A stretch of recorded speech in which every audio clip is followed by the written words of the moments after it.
Seguinte, no início do programa, comentei que a gente ia falar de algo que eu acho que é mais comum do que a gente imagina, e eu me surpreendi porque eu não sabia que ele já tinha uma classificação, enfim, que a gente podia colocá-lo ali como um transtorno.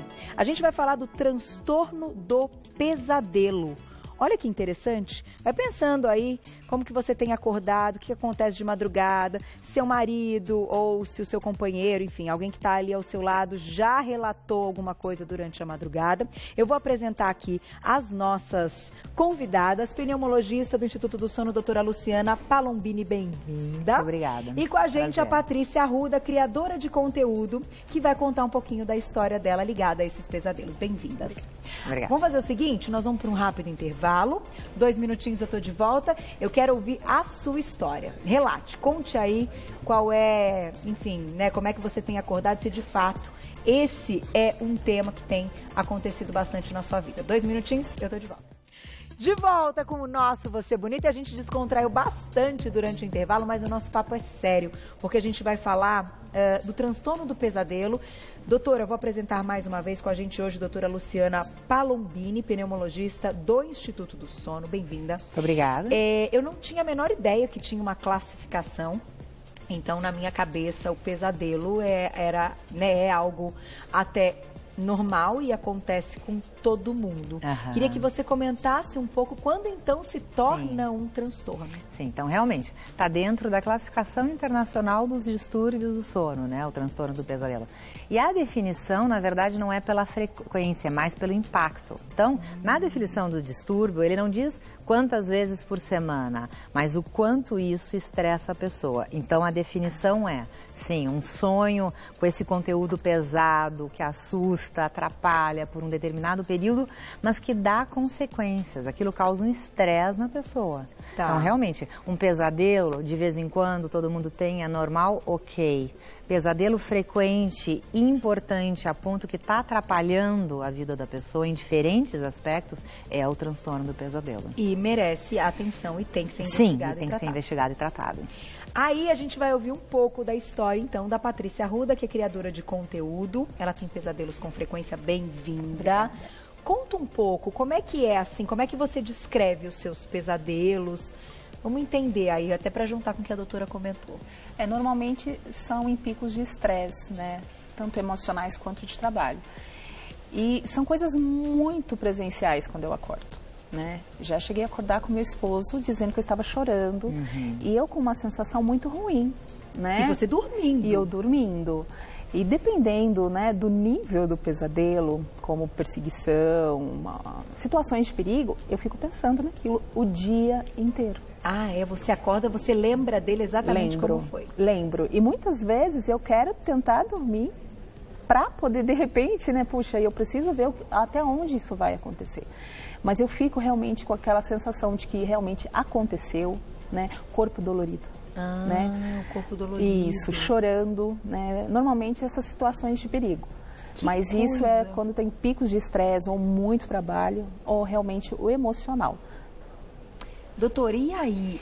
Existem pessoas, então, que vão ter uma predisposição maior para ter esses transtornos? A gente tem aí alguns tópicos, mas que eu acho que a gente pode ir colocando. A gente começa até com o primeiro, que é a depressão.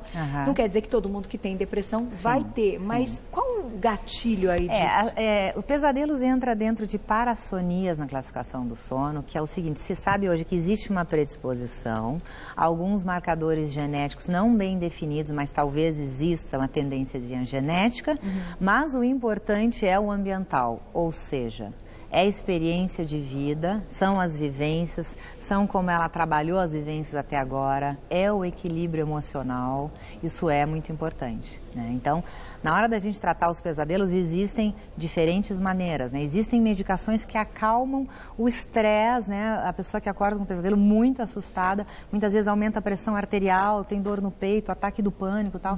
Então, a gente pode usar medicação para acalmar um pouquinho isso. Tá. Mas o tratamento realmente entra desde técnicas comportamentais, né, que organizam um pouco esse pesadelo, até a avaliação realmente do equilíbrio emocional, das questões da vida dela, da personalidade dela, do equilíbrio dela, de como ela, né, lidou com essas diferentes situações da vida, e muitas vezes uma boa terapia realmente. Às vezes a pessoa não sabe o porquê. Por que eu tenho pesadelo? Então, pesadelo frequente, estressante, tem sempre alguma questão desencadeando. Que é algo muitas vezes relacionado ao dia que aquela pessoa viveu, né, algo importante do dia, ou algo que ela tem dentro dela como um medo. O medo está diretamente ligado. Sim, e questões às vezes, questões de 15, 20 anos atrás, que ela nunca tratou. As questões emocionais não adianta, a gente não consegue pôr para baixo do tapete, né? Então fica lá, em algum momento tem que ser trabalhado, que aquilo vai vir à tona, não tem jeito. Gente, olha que interessante isso. E eu ia comentar, o tratamento é multidisciplinar. Sim. Não tem outra forma. Mas como é feito o diagnóstico? Você teve já um diagnóstico desse transtorno? Você já procurou ajuda? Não, nunca procurei. Sempre a parte mais religiosa, né? Tá. E tem alguma coisa a ver? Sim. De repente, pelo o que eu esteja vivendo, né, no momento da fé. Isso, mas na médica não, parte médica eu nunca fui investigar, né, até mesmo comentando com ela, né, antes do programa ir ao ar. Tentei investigar, mas não houve tempo devido a um procedimento cirúrgico que eu fiz, né, me falaram, pode ser, de repente tem a ver com aquilo que você fez, mas eu acho muito irrelevante. Tá. Ter a ver com saúde, mas eu não investiguei ainda a fundo. Qual é o primeiro passo? Na verdade é o seguinte, a gente tem que avaliar também a parte física, porque assim, o pesadelo como eu falei, é o conteúdo mental e tal, mas desconfortos físicos que atrapalham o sono podem ajudar a vir à tona isso, né? Então, respiração adequada, né? A gente fazia às vezes o exame do sono, a pessoa não respira bem, tem pesadelo que acorda sufocado. Então, a avaliação do sono a gente acaba fazendo, avaliação do equilíbrio, né? Então, exames de sangue, tá tudo bem, não tá com uma anemia. Qualquer desconforto físico pode ser um fator a mais. Sozinho não vai ser o suficiente, mas isso, junto com essa predisposição que eu falei, sim, a gente tem que sempre avaliar. E aí a gente tem outros tópicos, além da depressão, vamos colocar mais um na tela, que todos eles acabam chamando atenção e que, claro, eu acho que as pessoas em casa acabam se identificando. Qual é o próximo, Glaucia? É a ansiedade. A ansiedade hoje é uma coisa muito discutida. É difícil dizer quem não tem ansiedade, né? E mais difícil ainda não levar a ansiedade para a cama, né? Deixar a ansiedade longe e falar assim, amanhã você volta, mas agora eu vou dormir, você fica aí. Existe algum exercício, algo que vocês, enfim, indicam e orientam que pode ajudar? E aí falando não só de quem tem o transtorno, mas que de fato está incomodado com essa questão da ansiedade. Então a ansiedade, como você falou, super importante. A maioria das pessoas tem ansiedade hoje, está cada vez crescendo mais. Um pouco de ansiedade é normal. O problema é que as pessoas têm a ansiedade da vida e não fazem o que precisa para o equilíbrio. Então, um sono adequado, inclusive a quantidade, né? Uns problemas do sono, a maioria das pessoas está dormindo menos do que precisa. Então, fica lá no café, no eletrônico, né? Então, equilibrar o sono, exercício regular. E com a pessoa que é muito ansiosa, tem muitas técnicas relaxantes. Por exemplo, a meditação. Meditação para quem dorme mal e tem ansiedade, para você provavelmente ajuda sempre, muda o cérebro, acalma. Então, a ansiedade tem diferentes questões comportamentais, às vezes alguma substância, uma medicação, mas tentar melhorar o estilo de vida. Isso que é o principal problema. As pessoas têm uma resistência a entender que elas têm que melhorar o estilo de vida para ter uma vida equilibrada, diminuir a ansiedade e dormir melhor. E quando você diz a mudança do estilo de vida, além da introdução de uma atividade física para liberar um pouco também, né? Você pratica alguma atividade física? Pratico. Então isso já é um ponto positivo.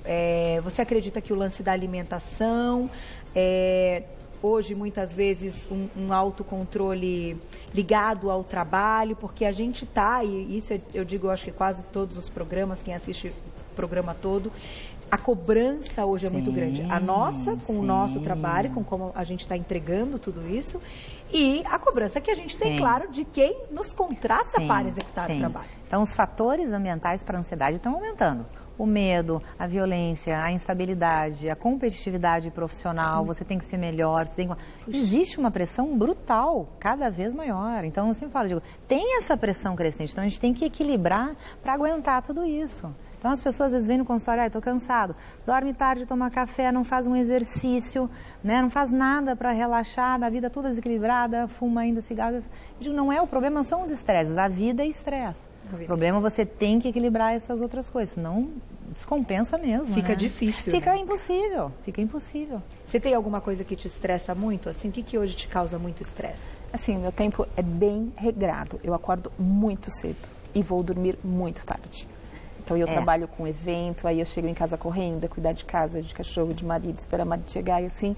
Então, eu durmo muito tarde, 1h da manhã e 5h30 estou de pé. Então, eu não paro. Eu não paro. Eu sou regrada no relógio. Sim. Então, possivelmente tem algo a ver. Com certeza. Vamos colocar o próximo tópico, então, que também pode desencadear. Olha lá. Hipoglicemia noturna. Esse me chamou muita atenção. A doutora vai explicar pra gente daqui a pouquinho. Deixamos aí um tópico a respeito da hipoglicemia noturna. Me chamou a atenção. Achei interessante. É algo, então, que pode estar associado ao quadro?